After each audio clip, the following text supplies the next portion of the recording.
When the lights are low in my home arcade, the colorful glow of the machines really makes the room inviting. Having added some of that glow myself by installing lighted coin buttons and new marquees, I decided it was time to try adding LED push buttons to one of my games. Etsy seller Retro530 made it simple to get started by offering an easy-to-install kit for my Arcade1Up Ms Pac-Man game. The Retro530 kit includes 3 LED buttons to replace the yellow and white push buttons on the original machine.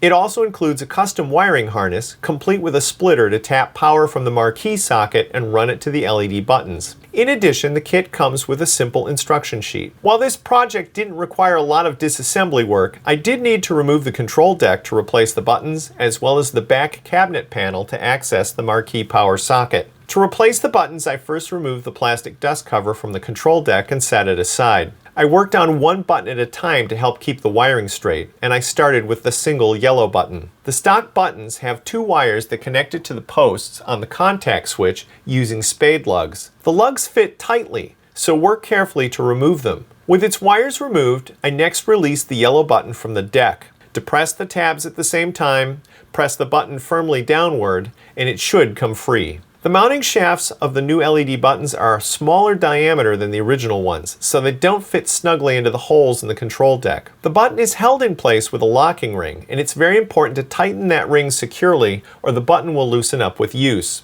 Also, and I found this out the hard way, unless the new buttons are positioned in the center of their holes, they will not align properly with the plexiglass deck protector when you put the machine back together. With the new yellow button in place, I reconnected its wires. After attaching each wire, I gave it a quick tug to make sure it was secure.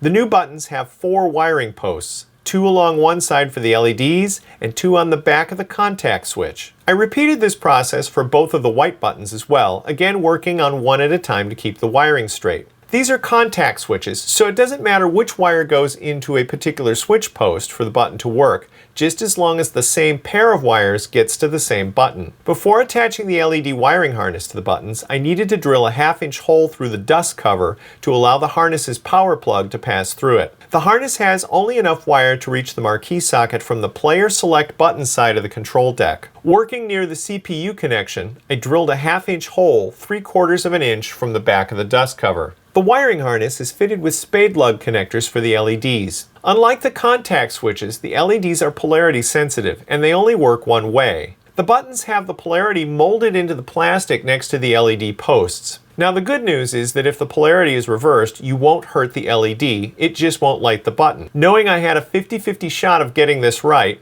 I made the connections one way and then ran a test. Of course, I'd gotten them all backwards, so I had to swap the wires. In the end, the red wires on my harness went to the positive terminals and the black wires to the negative ones. Knowing the LEDs were properly wired this time, I replaced the dust cover, reattached the CPU cable, and reinstalled the control deck into the cabinet. To finish the job, I made the LED power connections. The kit includes a power splitter to allow the LEDs to tap into the same circuit as the marquee lights. To make the connections, I unplugged the marquee and plugged it into the female jack on the splitter. I then plugged the male end into the marquee's power socket. The remaining end of the splitter plugs into the LED wiring harness from the control deck. With that, I reconnected the cabinet's power supply and switched it on to check my work. The LED buttons lit as they should, and so did the marquee. The glow of the buttons looks great on the cabinet, especially at night, and it gives Ms Pac-Man something special to set her apart from the other games in my arcade. I've done a number of modification projects now, and this by far was the easiest of them all. By supplying the ready-to-install wiring harness, Retro530 has made this the perfect kit for anyone wanting to try a first-time modding project. And while this kit was listed as out of stock on Retro530's Etsy page when I made the video, the owner has assured me that it will be available again soon. You can learn more about this and other cool Arcade1Up modification products at retro530.com. And for more easy Arcade1Up project videos, check out my YouTube channel, Pop Art Studios.